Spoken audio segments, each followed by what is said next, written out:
¿Estamos seguros? Bueno, buen día a todos. Perdón el retraso al horario habitual. En primer lugar, contarles que por motivos personales el doctor Mario Russo renunció a su cargo de Ministro de Salud de la Nación. Asumirá en su lugar el doctor Mario Lugones, un profesional de extensa trayectoria en el ámbito sanitario, enfocado en la docencia médica y en la investigación clínica, a quien, por supuesto, el presidente Milei y todo el gabinete le deseamos el mayor de los éxitos. Y desde aquí, por supuesto, el agradecimiento a Mario Russo por todo lo hecho durante esta primera parte del gobierno, desde el 10 de diciembre hasta el día de hoy. Así que un saludo para él y también todos los éxitos en lo que emprenda a partir de ahora. En otro orden de cosas, destacar, como lo ha hecho el ministro Caputo, que la economía ha llegado al punto anker. Esto quiere decir que dado que ya no se emiten más pesos y que el crédito privado está en sus niveles más altos, por lo que los bancos prefieren no renovar sus bonos para prestarle ese dinero a los ciudadanos. A 9 meses del desastre heredado en la Argentina, hoy se tiene lo que jamás se hubiese pensado, lo que era muy difícil de imaginar, dado el devenir del último siglo y nuestro triste historial, que es el déficit cero, la emisión cero, reservas del Tesoro en pesos en el Banco Central y una inflación en vías de extinción. Por supuesto que esto explica la baja del tipo de cambio, del riesgo país y que estamos escuchando a los inversores más importantes del mundo hablar sobre Argentina y efectivamente ellos ven oportunidades en esta nueva Argentina. Este no es ni más ni menos que otro testimonio de las crisis, que de las crisis en la Argentina se sale con ortodoxia económica, no hay otra manera. Ocurrió en la convertibilidad algo que yo les comenté ayer, donde, la ortodoxia permitió con el plan de convertibilidad fulminar la inflación y recordemos que veníamos de una hiperinflación de los años 89-90. Ayer justamente le contaba cómo esa hiperinflación había llevado la pobreza de la Argentina del 20 al 47% y les hacía el paralelismo de cómo una hiperinflación hubiese hecho que con los niveles de pobreza que tenemos o que teníamos en la Argentina, es una hiperinflación de la que tanto hablamos y de la que tanto referimos y de la que tanto hemos explicado con números, hubiese generado que a la misma relación de crecimiento de pobreza con la hiper 89-90 hubiese generado una pobreza que nos hubiese llevado en torno al 95%, lo que hubiese sido claramente un desastre social que nos hubiese afectado absolutamente a todos. También ocurrió, y de hecho en los 90, después del plan de convertibilidad, costó 6 años volver a niveles de pobreza previos a esa hiperinflación. Por lo tanto, repito, es muy relevante que se haya evitado el proceso hiperinflacionario. También ocurrió en el 2002, cuando la ortodoxia económica dejó una herencia relativamente ordenada al expresidente Néstor Kirchner. De hecho, tal vez es una de las mejores herencias que ha recibido un presidente en la Argentina. En aquel momento se recibió con precios relativos corregidos, con los precios de los commodities en picos históricos, ustedes recordarán como es el caso de la soja, con superávit gemelos alcanzados en el 2002 y stocks suficientes que incluso han permitido pagar en efectivo la deuda con el Fondo Monetario, después que permitió o que se tomaron la atribución de tomar deuda con el chavismo, una tasa en torno al 16%, obviamente una decisión calamitosa y seguramente motivada por fines espurios. Y además tomaron en aquel momento el kirchnerismo el país con una inflación del 3,7%. A las vistas está todo lo que después hicieron con esa herencia. Cuando el socialismo dice que ellos nos vienen a salvar de la crisis, solo hay que enseñarles un libro de historia y allí se darán cuenta que después de una gestión ortodoxa y irresponsable vienen grandes periodos de crecimiento y prosperidad para los argentinos. Por todo esto es llamativo, es muy llamativo, que hoy sectores de la política se indignen con la pobreza, dato que conocimos ayer del último semestre, después de pasarse décadas dilapidando recursos de todos los argentinos. Es justamente por el índice de pobreza que se conoció ayer que Javier Milei ganó las elecciones. Es justamente por ese 52% de pobreza que los argentinos quieren un futuro mejor al presente lapidario que ha dejado años y años de política que solo le hicieron daño a la Argentina. Las mediciones trimestrales del SIEMPRO, que es el Sistema de Información, Evaluación y Monitoreo de Programas Sociales, que depende del Ministerio de Capital Humano, a cargo de la doctora Petovelo, indican que la pobreza tuvo su pico máximo en el primer trimestre del año, donde llegó a prácticamente el 55%, 54,8%, y mostró un decrecimiento que llegó en el segundo trimestre al 51%. La recuperación estimada es del 3,8%, la pobreza en los chicos de hasta 14 años se redujo en 1,3% entre el primer trimestre y el otro. Esto es importante marcarlo por un tema de, por supuesto, de tendencia. Ese pico del 54,8% de pobreza del que marcó el récord en el primer trimestre, arrastra claramente las consecuencias de la inflación del 211% que dejó el gobierno de Massa, iba a decir, un acto fallido, el gobierno de Alberto Fernández, quien en plena campaña emitió 13 puntos del producto. Y esto no es menor, porque efectivamente hay que entender que el populismo daña, que el populismo mata, que el populismo compromete futuro, pero además que el populismo deja mucho trabajo por hacer en virtud de terminar con la pobreza en la Argentina. Y por supuesto que estos niveles de pobreza son absolutamente inaceptables, que son calamitosos y que son imperdonables para una clase política que durante 20 años se dedicó a decir que la patria era el otro y que lo único que les importaba era que el pueblo esté mejor, y lo único que hicieron fue despedazar todo por el aire, especialmente los indicadores sociales. Por supuesto que este delirio que describo de las últimas décadas ha terminado, el plan de estabilización está en marcha, la inflación está bajando y se ha evitado la hiperinflación, que a pesar de parecer o de pecar de repetitivo, evitó una de las mayores catástrofes sociales que se hubiesen conocido en la República Argentina. Así que a los responsables, a los que hoy hablan de pobres cuando no lo hicieron durante 20 años, a tal punto que los negaban, que hablaban de estigmatización de la pobreza o que hablaban de que teníamos menos pobres que en Alemania, yo los llamaría a la reflexión y a entender que son los responsables de este gran desastre que ocurre en Argentina y que, por supuesto, vamos a solucionar.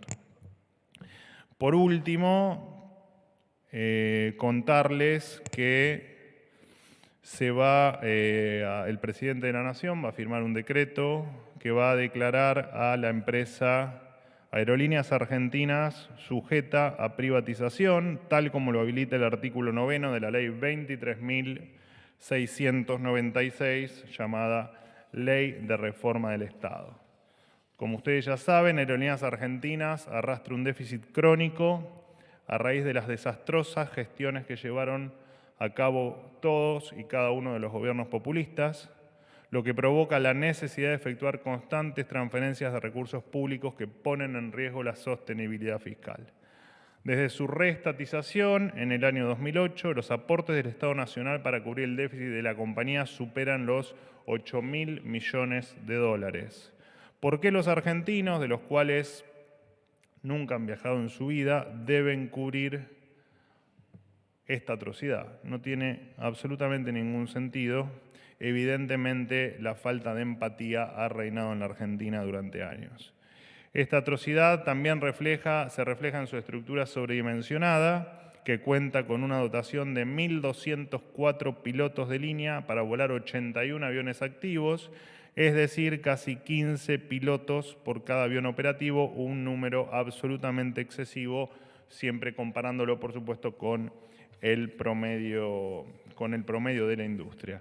Ustedes ya saben, porque lo he dicho en innumerables oportunidades, la cantidad de beneficios que gozaba la empresa o parte de la empresa a costas de una Argentina pobre, que van desde salarios, los traslados que lo he hablado acá, el pago del tiempo de traslado, beneficios en el día del cumpleaños, salarios garantizados mínimos por encima de los que ofrece la industria, pasajes gratis, reprogramaciones pagas, límites en las guardias, uniformes y reposición de los mismos, bonos en dólares, condiciones de descanso absolutamente diferentes a las de la industria, periodos festivos, digamos, contra si tenían que trabajar en alguna fiesta se los compensaba con pasajes, comisiones obviamente prolongadas, pasajes por matrimonio del empleado, digamos, si se casaban recibían para la luna de miel pasajes gratis, pasajes además cuando tenían hijos, bueno, pasajes si estaban jubilados seguían viajando a una mínima tarifa, pasajes para vacaciones, bueno, etcétera, etcétera, etcétera. Por todo esto, les repito, probablemente los primeros días de la semana que viene se va a firmar este decreto que pone a Aerolíneas la declara sujeta a privatización. Bueno, creo que esto es todo. Los escucho. ¿Qué tal, vocero? ¿Cómo está? Muy bien, ¿vos? Bien, me alegro. Sofía Rojas para la Agencia Noticias Argentinas. Quería consultarle cómo se explica la foto del presidente ayer en el balcón, minutos después de que el INDEC publicara un nuevo dato de pobreza que alcanza al 53% de la población, y en particular al vuelco del mandatario que en campaña cuestionó de forma acertada para mí a la política por estar disociada de la realidad y desconectada de la gente. Digo, no hay temores que estas gestualidades, no sé, la foto de ayer, el asado en Olivos, después del veto a la actualización de jubilaciones, puedan ser leídas de alguna forma como actos de frivolidad y que afecten a la imagen del presidente, que ya viene perdiendo algunos puntos de apoyo? Gracias. No, de hecho la nota de ayer o la jornada de ayer, el tiempo que se grabó aquí el programa y la recorrida que hubo estaban pautadas desde hace un tiempo. Así que no, y aparte cualquiera que nos conoce sabe que si hay alguien que no está disociado de la realidad es el presidente y todos los que conformamos el gobierno. Claro, la consulta en realidad era qué se buscó comunicar con la foto en el balcón después de este dato tan importante y alarmante, y a quién se le ocurrió no se buscó comunicar nada con eso, no, para nada. En política igual cualquier accionar comunica, digamos. Bueno, después de una situación y de un dato tan importante. Te respeto la lectura, pero obviamente era un recorrido que estaba planificado. Estaba planificado así. Sí, que bueno, fue ayer, pero era algo que sí que estaba planificado, correcto. Y entonces no hay temores de que este tipo de gestualidades afecten a la imagen del presidente, que ya viene perdiendo algunos puntos en el último tiempo. Bueno, pero en tal caso la imagen de un gobierno se hace por lo que uno va haciendo, por el camino recorrido y por los resultados. Y nosotros sabemos perfectamente hacia dónde vamos y perfectamente los resultados que no solo que queremos, sino que vamos a obtener. No afectan en nada entonces, la foto de ayer, el asado en Olivo. Bueno, eso no me lo tenés que preguntar a mí. Pero no hay temor, esa es mi consulta. No, por supuesto que no. Gracias. Gracias por los halagos en las redes sociales a mi tarea. No, me imaginé que íbamos a charlar de esto igual. Bueno. Está jugando muy bien su juego, digo, un gobierno que... No, yo no juego. Que viene de tener un 53% de pobres, de vetar la actualización de jubilaciones, de vetar incluso el financiamiento de las universidades, y aún así tiene buena imagen, hace muy bien su juego.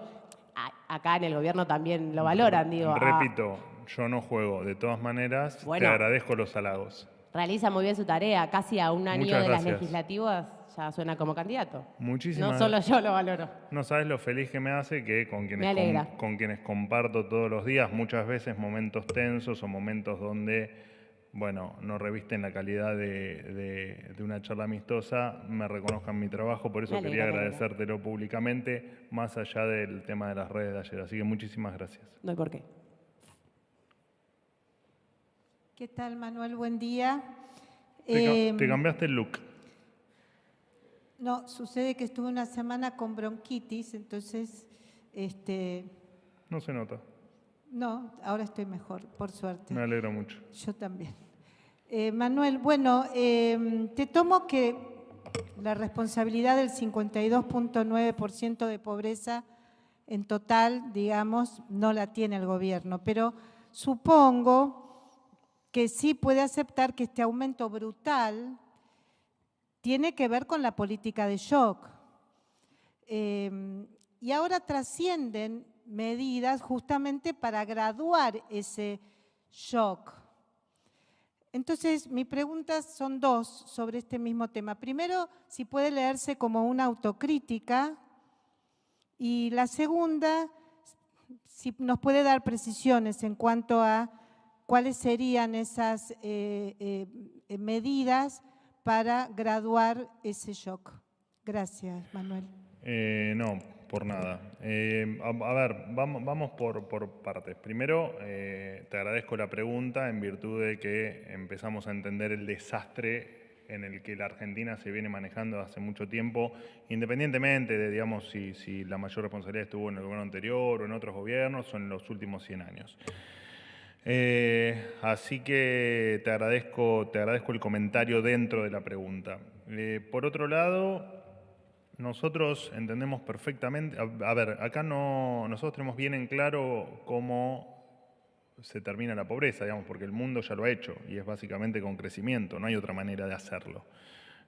Vos cuando tenés una pizza, vos podés tener más o menos comensales, pero en tal caso a mayores comensales van a comer menos, si no agrandás la pizza. Nosotros entendemos muy bien que hay que agrandar esa pizza y eso es efectivamente crecimiento, no hay otra manera, no hay una manera mágica de hacerla. Lo que no implica que cuando asumimos, el presidente Milei dio una orden concreta que es, dentro del gran desastre que dejaron y con los pocos recursos que tenemos, lo que va a ser prioritario va a ser siempre el más vulnerable. ¿Por qué? Porque claramente cuando uno tomaba las mediciones de pobreza, ni siquiera la anteúltima, digamos, porque no la teníamos porque se conoció en marzo de 2024, sino cuando tomabas la anterior que teníamos disponible, que fue publicada en septiembre del año pasado, como cada septiembre y como cada marzo, vos lo que veías, y ya desde hacía mucho tiempo, es que la mayor pobreza estaba concentrada en los más chicos. De hecho, lo volviste a repetir ahora en el último informe. Entonces, toda la mayor ayuda está en línea con lo que nosotros consideramos el grupo más vulnerable, que son los chicos, porque básicamente son el futuro, digo, ¿no? O sea, a una persona, vos pudiste estudiar y pudiste desarrollarte y podés estar acá sentada charlando conmigo y podés comer todos los días y tener un sueldo, espero que decente, gracias a que efectivamente te pudiste educar, y si te pudiste educar también es porque de chica pudiste alimentarte, básicamente, ¿no? Suena muy obvio lo que digo, pero efectivamente los más chicos, para todos, son digamos, el grupo principal al que cuando uno no tiene los recursos suficientes es donde tiene que abocar lo poco que tiene. Por eso es que permanentemente anunciamos medidas para ese grupo de vulnerables. Casi todas, por supuesto, surgen del Ministerio de Capital Humano, que van desde políticas con la UH, comedores, planes sociales, etcétera, etcétera, etcétera, porque entendemos la importancia de los chicos en la Argentina dentro de 20 años, digamos, ¿no? Dentro de 15 o dentro de 30. En lo que no...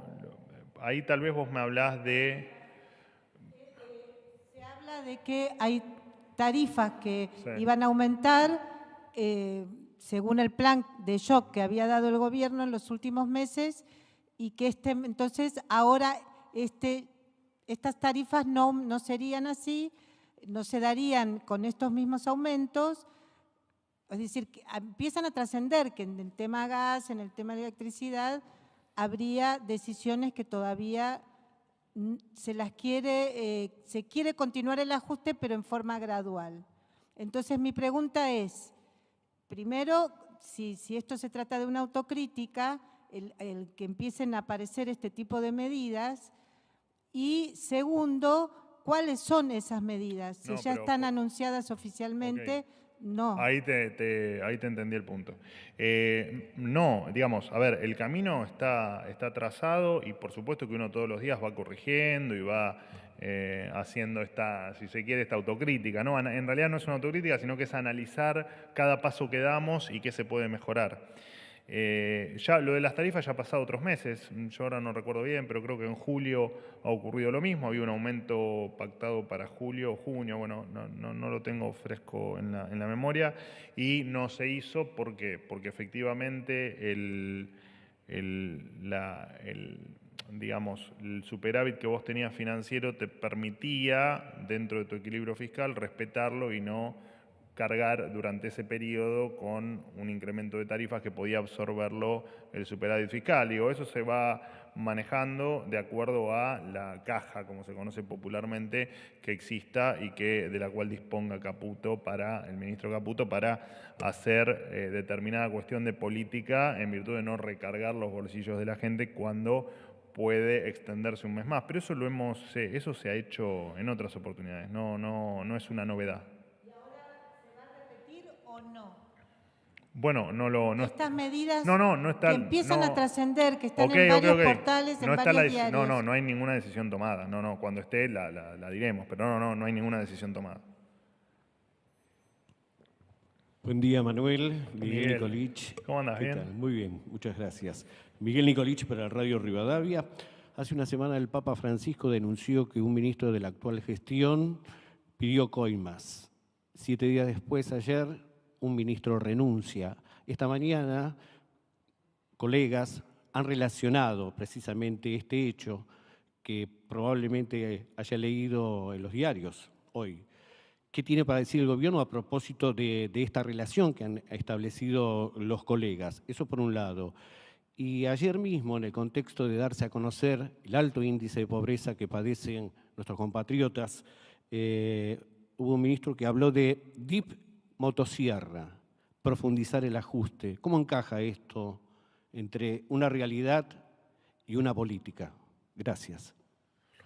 Bueno, a ver, con respecto a los corruptos se los echa. Los corruptos no renuncian, a los corruptos se los echa. Y en el caso del doctor Russo, a quien le acabo de agradecer, hemos tenido una gran relación, incluso desde lo personal con él, renunció por motivos estrictamente personales y que se los deben preguntar a él. Yo no soy quien sea el que deba explicar cuáles son sus motivos personales. Así que no, de ninguna manera hay un tema de corrupción que esté relacionado entre alguna frase que pudo decir el Papa sobre algún gobierno y la visita de la ministra de Capital Humano con el episodio de renuncia del ministro Russo. Así que no tiene absolutamente nada que ver. Perdóname, la segunda pregunta que me habías hecho. En el contexto de darse a conocer el alto índice de pobreza que afecta a gran parte de los ciudadanos que pueblan el suelo argentino, ayer un ministro habló de DIP Perdóname, sí, motosierra. lo de la DIP motosierra. Bueno, todos sabemos, el ministro es Federico Sturzenegger, para ponerle nombre y apellido, digamos, a la frase. El ministro todos sabemos que está abocado a una enorme tarea que la empieza a implementar ahora, pero que la viene estudiando hace mucho tiempo, te diría años, porque de hecho yo he hablado hace mucho tiempo con él de todo lo que tenía en la cabeza, si en algún momento le tocaba ejercer algún cargo donde pudiese encargarse de algunas cuestiones de desregulación de la economía y de desburocratización de la economía. Y me parece que, me entiendo yo, habría que preguntárselo al ministro, pero creo que fue en línea con eso, ¿no? Con, bueno, el gran ajuste ya se hizo, el gran recorte de cuestiones que no condecían que no eran compatibles, como vos decís, con un país con estos niveles de pobreza, gastos absolutamente, no solo superfluos, digo, sino que estaban bañados de sospechas de corrupción, que mismo muchos están judicializados, y que, bueno, que hoy ese ajuste va a ser mucho más, si se quiere, área por área en términos quirúrgicos, ¿no? Pero yo ya lo dije, incluso antes de la existencia de Federico Sturzenegger como ministro, para nosotros la motosierra no tiene fin, digamos. La motosierra para nosotros es un concepto para la eternidad, digamos. Todo lo que vayamos pudiendo recortar lo vamos a ir recortando hasta el último día de nuestra existencia en este gobierno.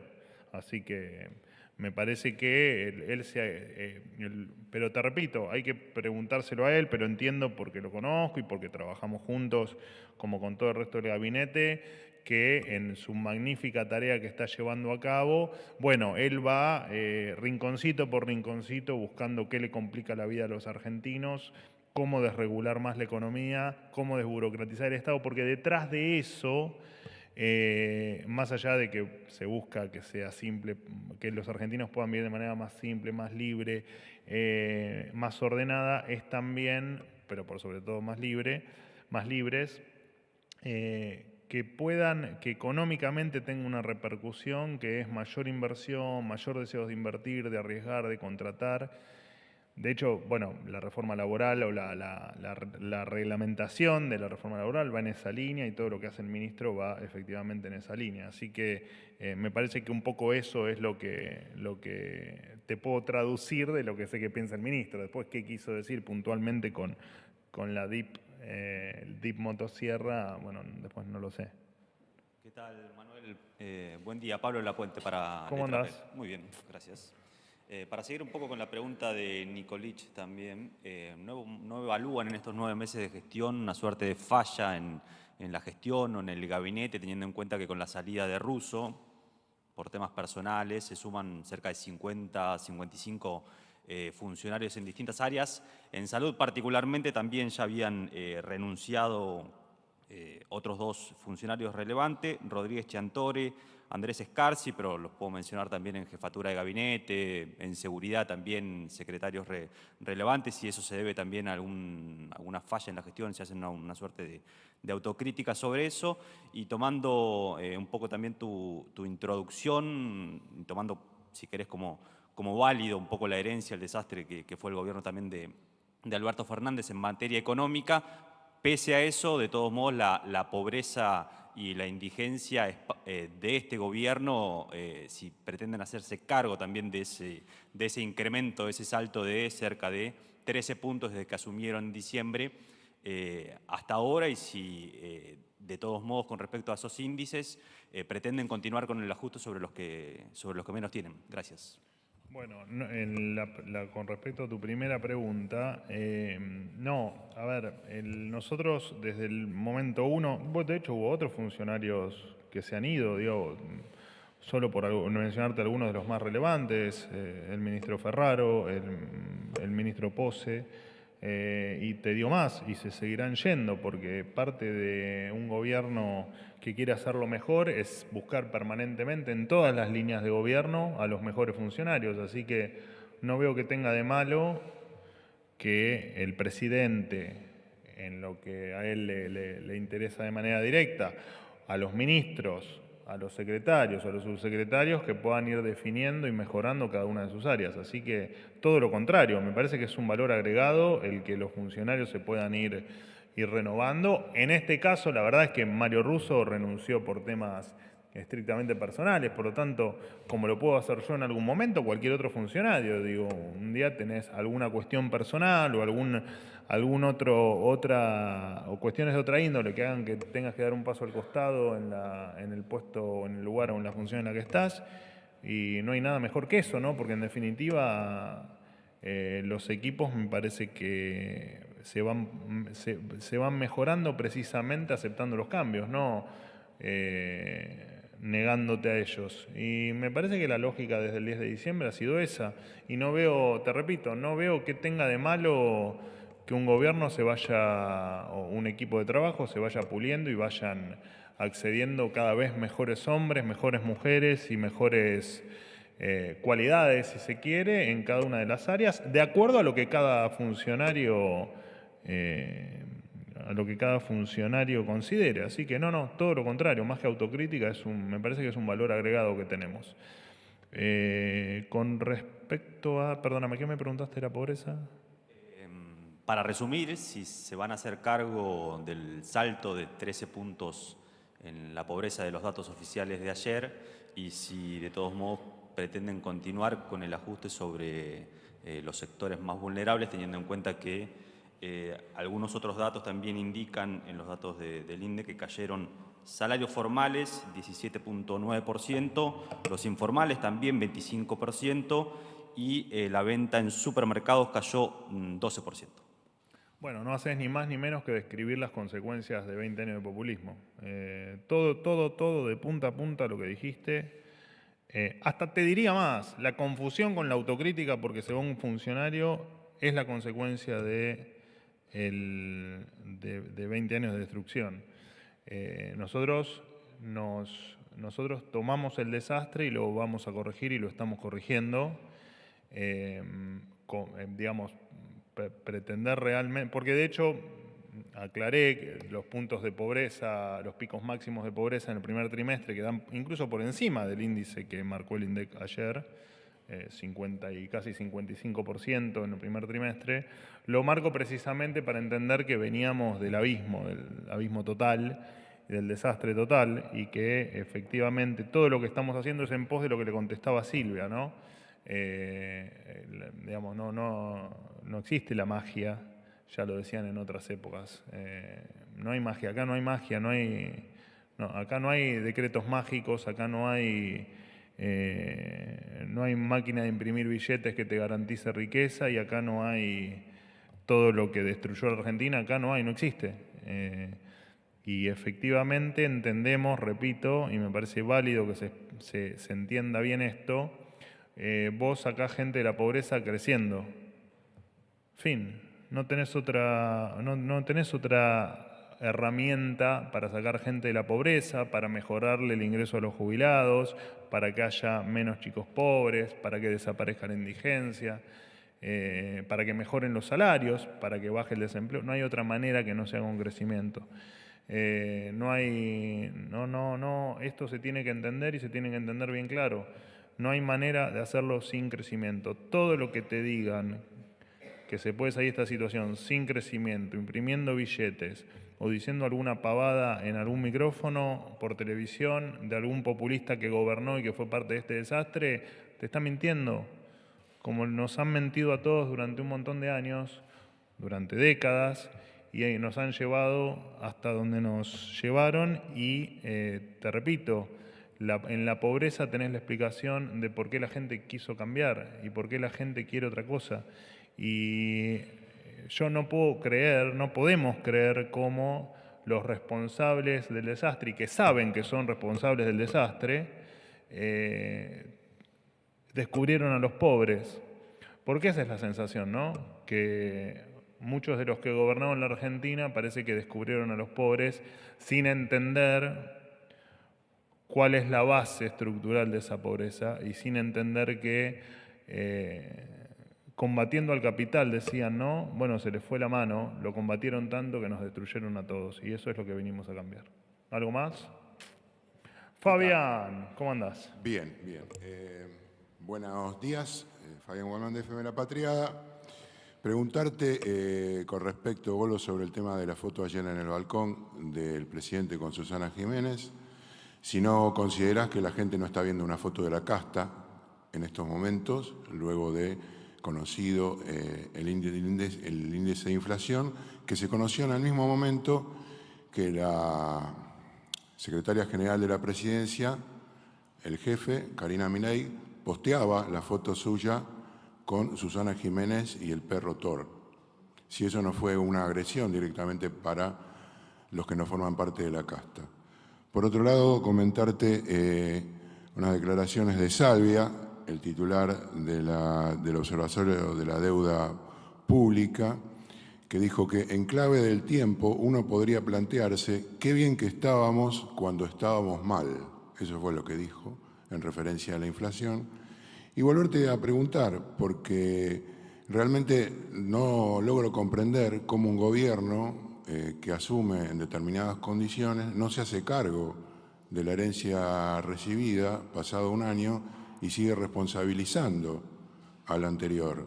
Los gobiernos que han sido, como vos decís, populistas, en general, nunca negaron la herencia recibida y todo lo contrario, y dijeron nosotros nos hacemos responsables de aquí para adelante. Pareciera que los gobiernos liberales, lo hizo Mauricio Macri, lo hacen ustedes, no hacen lo mismo. Gracias. Bueno, tal vez el gobierno de Macri no fue estrictamente liberal, pero hecha esa aclaración, a tu primera pregunta la respuesta es no. A tu segunda pregunta con respecto a las declaraciones, no me corresponde a mí opinar sobre... bueno, sí, a ver, debe haber un montón de gente, de hecho probablemente vos seas uno que considera que en otros tiempos estábamos mejor. Bueno, no tengo mucho para decir a ese deseo. ¿Qué querés que te diga? Y con respecto a lo último, por supuesto imaginarás lo que pienso, ¿no? De eso. La verdad que a mí ver cómo se empobreció la Argentina durante 20 años no me permite decir a mí qué bien que estábamos cuando estábamos mal. No, la verdad que no. La verdad que no. No me entra en la cabeza cómo se puede disociar lo que estamos viviendo en la Argentina con lo que se hizo durante las últimas décadas. No me entra en la cabeza. Con respecto a tu última pregunta, perdóname, ¿cuál fue tu última pregunta? Lo que te hacía referencia a que los gobiernos populistas, como vos decís, cuando llegan a la Casa Rosada, plantean que se hacen cargo independientemente de la herencia y se hacen responsables de lo que pasa de ahí en adelante. Ustedes no se están haciendo responsables.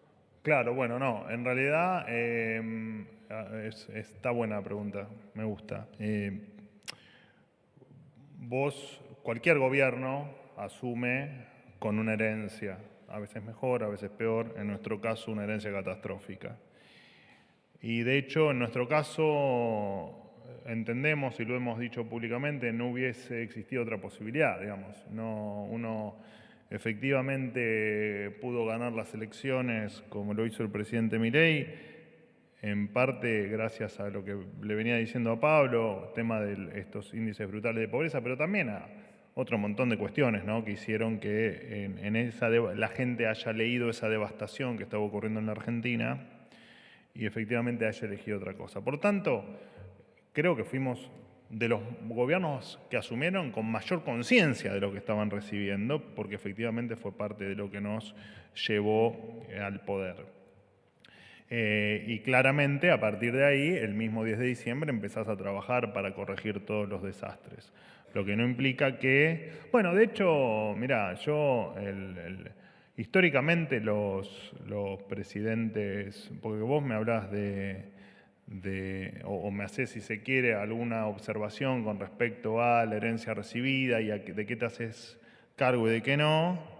Y nos pasamos 20 años escuchando el neoliberalismo y lo que pasó con Menem, cuando encima los que te lo decían eran los que habían votado las privatizaciones, pero se quejaban de las privatizaciones. O sea, eran hasta inconsistentes en echarle la culpa al anterior. Nosotros describimos la herencia, la seguimos describiendo y somos perfectamente conscientes de qué es lo que se ha hecho en la Argentina y cuáles fueron las consecuencias, y lo estamos corrigiendo. Acá no pasa por hacerse o no, a ver de qué partecita te haces cargo, de qué partecita no. Nosotros vinimos a corregir el desastre que dejaron. Y realmente, suponer que un país empobrecido es responsabilidad de este gobierno es infantil, es absolutamente infantil. Algún día me voy a dedicar a describir toda la devastación, porque la voy describiendo de a pedazos, ¿no? Y la verdad es que hay que enfocarse en eso, en que estamos haciendo todo para corregirlo y vos, Fabián, sos de los que dentro de algunos años se va a sorprender de lo que vamos a haber hecho con la Argentina y de lo bien que vas a estar vos y tus hijos si es que tenés. Te lo puedo asegurar. Sí, tengo hijos y espero que sea así por el bien de todos, no solamente de mi Obviamente, familia. por supuesto. Pero independientemente de eso, yo no digo que no estábamos mal antes, te reitero. Yo digo que ustedes no se hacen cargo a 9 meses de que el resultado y la situación económica actual es pura y exclusiva de lo que están llevando adelante. La DIP Sierra o la reforma del Estado. Es que efectivamente estos niveles de pobreza son responsabilidad de 20 años de populismo. Última pregunta. ¿Has vuelto? Sí, he vuelto. Me han ¿Te dado mucho cortaste el recuerdo. pelo? Sí, me corté el pelo y tomé un poco el sol. Y vi un poco a la familia y me mandaron Qué mucho... linda vida la tuya, ¿eh? Bueno, a base de trabajar. Y me dieron recuerdo para usted, porque no sé si es consciente, se ha convertido en un fenómeno viral en España, como el señor presidente Milei. No sé si es bueno o malo, pero te agradezco el comentario. Es bueno, porque allí en España se está teniendo una buena visión de lo que está haciendo el presidente Milei y el ministro de Economía. De hecho, hay fondos de inversión y hay grandes empresas que en las próximas semanas y próximos meses comunicarán que vienen a Argentina. Precisamente le quería preguntar por eso, de parte de DATV y de la derecha Diario. ¿A qué achacan que la gran mayoría de los medios de comunicación insistan en dar malas noticias sobre Argentina, insistan en culpa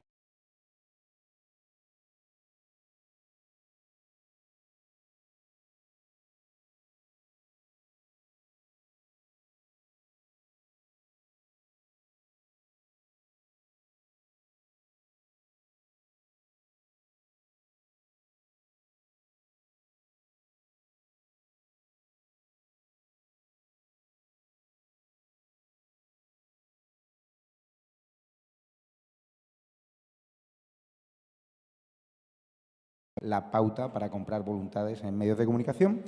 Y la otra pregunta es, ¿qué le parece el cambio de posicionamiento ideológico del CEO de Meta, Mark Zuckerberg, que ha pasado de censurar en las redes sociales a reconocer tras su encuentro con Milei que estaba equivocado y declararse, según la revista Time, libertario, ¿no? Le hago esta pregunta justo cuando se acaba de aprobar, ¿no?, en Misiones una ley mordaza impulsada por el señor Rovira, donde aparentemente quieren censurar las redes sociales y donde habilita a un fiscal sin autorización judicial a quitar celulares, a meterse dentro de los dispositivos por temas de calumnias en redes sociales. Si les parece preocupante todo eso. Gracias. Bueno, arranco por el final. Toda censura me parece preocupante bajo cualquier circunstancia, en cualquier ámbito, y de hecho, bueno, nos hemos manifestado, me parece que en reiteradas oportunidades, incluso el presidente lo ha hecho en contra de la censura, porque en algún momento fuimos víctimas también, ¿no?, de esa censura. Vos te refieres a las redes sociales. Bueno, en las redes sociales te pasa en los medios tradicionales, donde un día no estás más, y te pasa también en las redes, donde o te bloquean las cuentas, o te atacan, te atacan desde las propias empresas, ¿no? Si eso pasa, si eso llegase a pasar, claramente es un ataque a la libertad de expresión y claramente estamos en contra. Nosotros estamos a favor de la libertad de expresión y de la libertad de opinión. Nosotros lo único que estamos en contra es de la mentira. Todo lo demás, la verdad es que nos preocupa. Incluso las críticas, al revés. Las críticas me parece que tenemos que aprender todos que las críticas suman valor y corrigen y enseñan. La mentira no, la mentira daña. Y después, si esa mentira se da por negligencia, por desinformación o por, vos lo llamaste pautero, la pauta que viene de algún rincón del Estado, bueno, habrá que ver cada caso en particular, ¿no?, y cada uno con su conciencia. Pero estamos siempre a favor de la libertad de expresión, y en las redes me parece que lo que han logrado las redes es democratizar un poco la opinión, ¿no? Porque hoy se pueden expresar todos. Hace un tiempo, cuando no existían las redes o cuando nadie les prestaba mucha atención, pues en realidad redes hay hace mucho, pero no hace mucho se les presta atención. Lo cierto es que cualquier persona en cualquier parte del mundo que se pueda expresar es súper importante, y que la voz del periodista del medio tradicional, que puede ser excelente, hiperprofesional y con la verdad absoluta o máxima, la verdad máxima, bueno, que sea una opinión más, y que del otro lado otros que nunca tenían acceso a eso puedan opinar en otros lados. Así me parece súper válido. Y te diría que cada vez que uno ve que se abren diferentes canales de streaming, sean tal vez con una ideología no tan con lo que uno comparte, pero siempre me parece que son buenas noticias, porque lo que hace es efectivamente democratizar la opinión, y aparte porque todos debemos escuchar todas las opiniones, ¿no? Porque si no quedas enfrascado en un lugar que no es sano para nadie. Escuchar siempre a los que te alientan y únicamente a ellos me parece que no es sano. Así que a favor completamente de que no se censure a nadie en ningún ámbito, en las redes sociales tampoco. Lo cual enlaza con la primera pregunta, que ha sido el sesgo ideológico, si hay sesgo ideológico o no. No lo sé, la verdad es que no lo sé cuál es la razón. Nosotros hace años que, independientemente del gobierno e independientemente del presidente en su función de diputado, previo a eso, explicábamos cómo había que sacar gente de la pobreza, cómo salía la gente de la pobreza, el crecimiento, los tiempos de la aplicación de una política monetaria, las consecuencias del déficit fiscal, las consecuencias del endeudamiento, las consecuencias de la política de la Argentina subsidiada. Bueno, y la Argentina fue avanzando en su decadencia y hoy nos toca aplicar lo que efectivamente veníamos pregonando y por lo que la gente nos llevó o lo llevó al presidente, no a mí, al poder. Y eso, si las consecuencias de la catástrofe argentina no la entienden, porque no la entienden, digamos, por alguna cuestión de falta de entendimiento, porque consideran otras razones, si es por una cuestión de pauta, como le llamás vos, pauta oficial o propaganda oficial, o si es por no sé, negligencia, bueno, no lo sé, la verdad es que no lo sé. Nosotros tenemos bien en claro hacia dónde vamos, bien en claro cómo sacar a la Argentina adelante y bien en claro por qué llegamos a este 50 y pico % de pobres. Y además porque entendemos... A ver, nos dejaron un país donde nos estamos planteando dejaron un país donde la mitad de la gente se plantea si llega a cubrir sus necesidades básicas. O sea, eso no se hace de un día para el otro, eso no se hace de un año para el otro. Eso se hace tras un montón de tiempo de malicia, de abandono, del mal manejo de la cosa pública. Probablemente esté cargado de ideología. A veces dudo, porque de acuerdo a la época, algunos están a favor de la privatización y del achicamiento del Estado, y después cambia la época y están a favor de la estatización y del agrandamiento del Estado, el Estado presente, la patria es el otro y todo lo demás. Así que dudo que sea estrictamente un problema ideológico, pero puede ser que sea un problema ideológico. Acá la única ideología que cuenta es, en definitiva, el crecimiento, la inversión, mejores salarios, con eso mejores jubilaciones y un país distinto al que conocemos. Lamentablemente, en la Argentina hemos pasado muchísimo tiempo con un país con cada vez mayor devastación, pero estamos confiados en que lo vamos a sacar adelante y que vamos a efectivamente mostrar una Argentina distinta, que es por lo que vinimos. Si no, no hubiésemos venido, te lo puedo asegurar. ¿Hacia Milei, de que ahora sí aplauda sus políticas? Yo realmente no conozco estrictamente cuál fue a través de su historia la visión de Mark Zuckerberg con el mundo, pero entiendo que siendo uno de los empresarios más importantes del mundo, teniendo una de las empresas con mayor capitalización del mundo y dirigiendo el emporio que dirige, me parece que es razonable que sea libertario, que sea liberal, así que no es más que puro sentido común. Así que bueno, si no lo era, bienvenido a las fuerzas del cielo, ¿no? ¿Listo? Muchísimas gracias.